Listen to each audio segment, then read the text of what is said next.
नमस्कार दर्शकों, मैं हूं आपके साथ माधुरी बंसल और आप देख रहे हैं सिटी नेटवर्क का मथुरा हलचल। और आइए रुक करते हैं आज की खास कुछ खबरों की ओर। श्री कृष्ण जन्मभूमि मंदिर का केस लड़ रहे पंडित दिनेश फलाहारी ने मुख्यमंत्री जी को पत्र लिखकर मांग की है कि बकरीद वाले दिन निर्दोष जानवरों की कुर्बानी नहीं दी जानी चाहिए।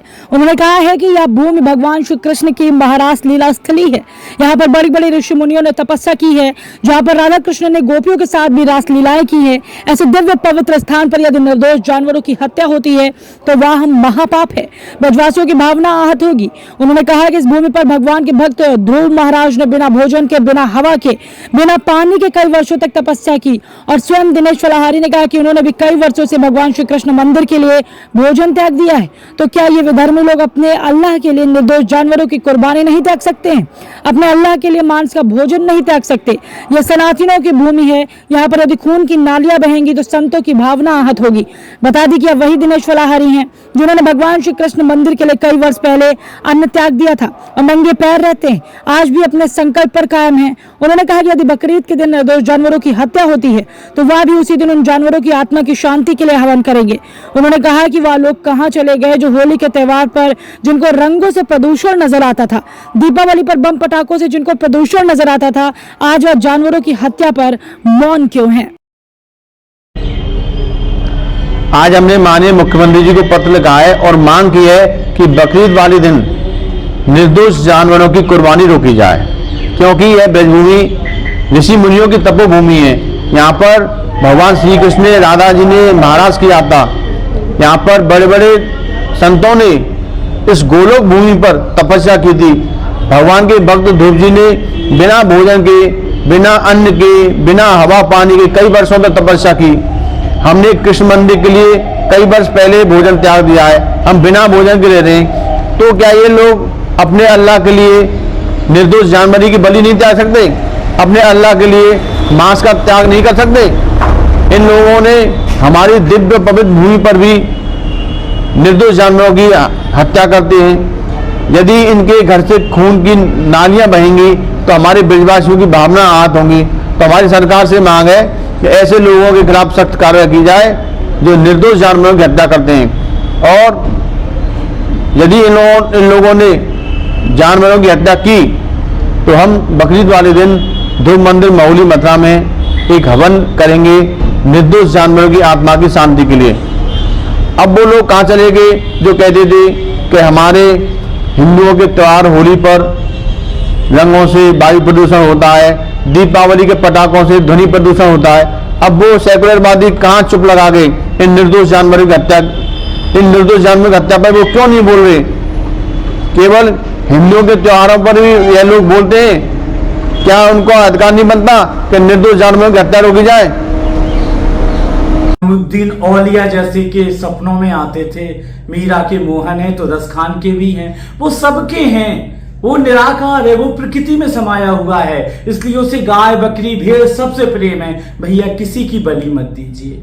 आपने किसी भी, आप प्राण दे सकते हैं? नहीं ना, तो आप किसी का वध भी नहीं कर सकते। हमारे हिंदू धर्म में भी तो बलि दी जाती है, माँ चंडी की, माँ दुर्गा की, माँ काली की, यहाँ तक कि एक इंसान तक की बलि दी जाती है। जड़ भरत जी को जब कुछ डकैतों ने पकड़ा और बलि देने लगे तो महाकाली स्वयं प्रकट हो गई। भैया वो जीव जो बोल नहीं सकता, जिसको आपने बचपन से पाला है, क्या उसको मार देंगे? जो बकरा आपने एक छोटे से रखा, जिससे आपका बच्चा खेलता है, जिससे बच्चा कहता है अब्बू देखो अब कितना बड़ा हो गया, आप कैसे अब्बू हैं, क्या उसको मार सकेंगे?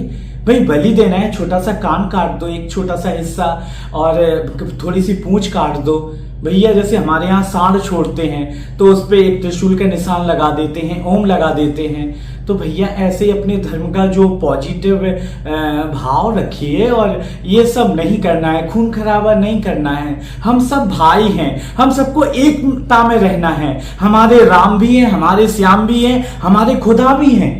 भैया तो सभी से अनुरोध है, विनम्र प्रार्थना है कि आप ताहिर अहमद को पढ़िए और आलम शेख को देखिए, और एक बंगाल के उमर अली साहब हुए जो चैतन्य महाप्रभु की दीवाने हो गए थे। भैया कृष्ण और राम कभी नहीं कहते वध करो। भगवान भोलेनाथ ने विष पिया तो क्या उन्होंने हिंदू मुस्लिम देखे? सभी को बचाया कि नहीं?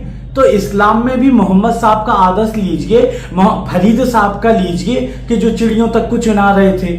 तो भैया सभी संत हमारे आदर्श हैं। हम जैसे मंडलेश्वर और महंतो भी रस खान को प्रणाम करते, ताज बीबी की समाधि रमण रेती में जाके उनको फूल चढ़ाते। भैया हम सब एक ही हैं, हम सब अपने हैं। और आप भी तो सिया सुन्नी की लड़ाई लड़ते हैं। बताइए, आप लोग कहते हैं ये मुसलमान सिया है, वो सुन्नी है, और आप लोगों की भी ताजिया अलग अलग निकलते। पहले अपने ही धर्म में एकता अपनाइए, फिर हिंदू मुस्लिम कीजिए। कोई हिंदू मुस्लिम का कोई विरोध नहीं करता। ये सब अपनी आपकी जो वाणी और आपकी मानसिकता है, कुछ क्षुद्र व्यक्तित्व हैं, वो आतंकवादी हैं। तो वो हर जात में है, वो हिंदू में भी है, मुस्लिम में भी है, पारसी है, ईसाई भी है। भैया तो आप एक बन के रहिए, और जो एकता में हम लोग ईद और दीपावली होली सभी मनाते हैं, उसका आनंद अलग है। हमारे भी मुस्लिम डॉक्टर्स हैं जो हमारा सभी हिंदुओं का ट्रीटमेंट करते हैं। क्या वो देखते हैं आप किस जाति से हैं? बोलिए, वो कहते हैं हाँ भाई। तो भैया हम सब लोग अपने त्योहार भी मनाएं, लेकिन किसी की बलि ना दें और प्रेम से रहें, क्योंकि आप हजरत अली और बजरंग बली को अपना मानते हैं, तो सबको मानिए। और पहले मुसलमानों के बारे में भी सुनिए कि कितने कितने दिव्य ऐसे लोग हुए जो पद और शायरी गा गा के भगवान तक पहुंच गए। जय श्री राम। श्री धाम वृंदावन से मैं स्वामी सत्यमित्रानंद, जैसा कि आज आप सब लोगों को, आपके दर्शकों को आपके चैनल के माध्यम से अवगत करा देना चाहता हूं कि 7 तारीख को जो विधर्मी मानसिकता के लोग हजारों करोड़ों जो है पशुओं की बलि देंगे और उनका रक्त जो है हमारी पवित्र आस्थावान सनातनियों की पवित्र माँ गंगा में और माँ यमुना जी में और देश की बहुत सारी पवित्र नदियों में नर्मदा जी सहित जाएगा।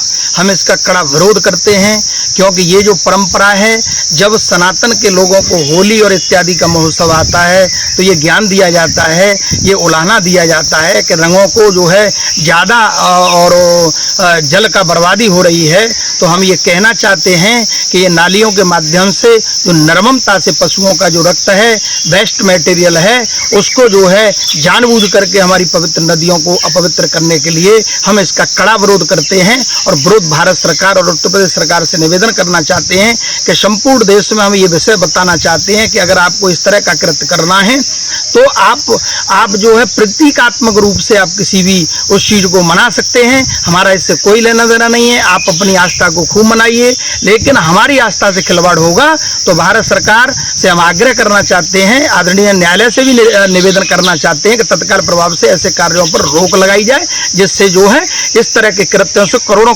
पशुओं की बलि देने से उन्हें वंचित किया जाए और उनकी जान की रक्षा की जा सके। जय हिंद, जय भारत। जय गुरुदेव हॉस्पिटल महोली रोड मथुरा। हमारे यहाँ minor OT, emergency, ICU, PICU, NICU, सभी प्रकार के सीटी स्कैन, एक्सरे, अल्ट्रासाउंड, अत्याधुनिक पैथोलॉजी लैब, प्राइवेट एवं जनरल वार्ड, डिलक्स रूम, महिला चिकित्सकों द्वारा डिलीवरी सुविधा, आंखों का ऑपरेशन, दांतों का उपचार, सभी प्रकार के ऑपरेशन, उचित दर पर दवाइयाँ, 24 घंटे एम्बुलेंस सुविधा, जनपद में सबसे कम दर पर 100 रुपए में ओपीडी सुविधा उपलब्ध है। संपर्क करें 8650777901।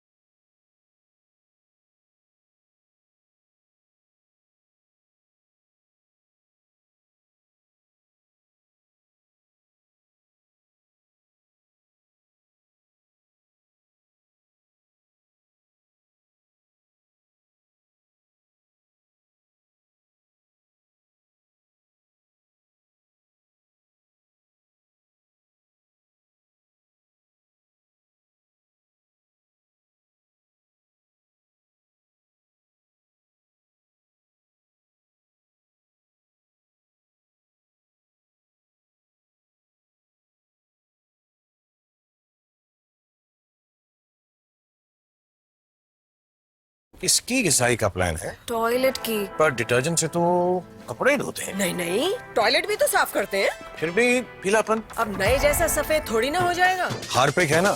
ये डिटर्जेंट के मुकाबले भी 10 गुना बेहतर सफाई, पीलापन हटाए और क्या खुशबू। नए जैसे टॉयलेट के लिए हार्पिक है ना। ये टॉयलेट के लिए शाहरुख। इसकी घिसाई का प्लान है? टॉयलेट की। पर डिटर्जेंट से तो कपड़े धोते हैं। नहीं नहीं, टॉयलेट भी तो साफ करते हैं।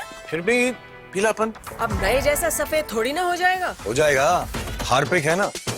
ये डिटर्जेंट के मुकाबले भी 10 गुना बेहतर सफाई, पीलापन हटाए और क्या खुशबू।